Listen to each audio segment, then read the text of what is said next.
దేవుడు పిల్లలారా అని పిలిచిన పిలుపుకైనా మనుషులు సరెండర్ అయిపోయి పవిత్రులుగా బ్రతకాలి. నా తండ్రి పరలోకమందున్నాడు, పరలోకంలో ఉన్న నా తండ్రికి కొడుకును కూతురును అని ఈ భూమి మీద చాలా చక్కటి జీవితాన్ని జీవించాలి.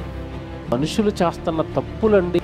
దేవుడిని ఎరగనప్పుడు ఎలాంటి తప్పులైతే చేశారో, ఎలాంటి పాపాలైతే చేశారో, ఎలాంటి నేరాలైతే చేశారో, నాకు పరలోకంలో తండ్రి ఉన్నాడు, ఆయన కుమారుడిని నా కోసం ప్రభు అయిన యేసుక్రీస్తుల వారు సిలువలో తన ప్రాణాన్ని పెట్టాడు, నన్ను కాపాడడానికి ఆయన చాలా కష్టపడ్డాడు. కనుక నేను తప్పు చేయకూడదు. ఇక ఈరోజుకి వచ్చిన తర్వాత, ప్రభుని ఎరిగిన తర్వాత నా జీవితాన్ని వాక్యానుసారం చక్కబెట్టుకోవాలి.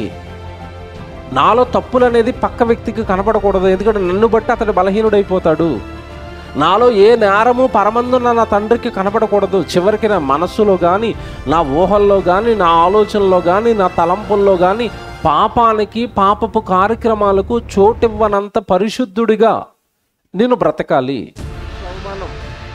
నీకోసం రక్తం కార్చిన ఆయన ఏమంటాడు తెలుసా? సాటివాడు నిన్ను అలాంటి తప్పుడు పనుల్లో చూస్తే మిమ్మును బట్టియే కదా అన్యజనుల మధ్య నా నామము దూషణ పాలైపోతుంది.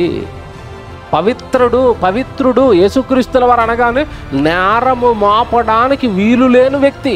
అప్పటి నుండి ఇప్పటి వరకు ట్రై చేస్తున్నారు ఆయన మీద నేరం మోపుదామని, ఆయన ఒక తప్పుడు వ్యక్తిగా చిత్రీకరిద్దామని.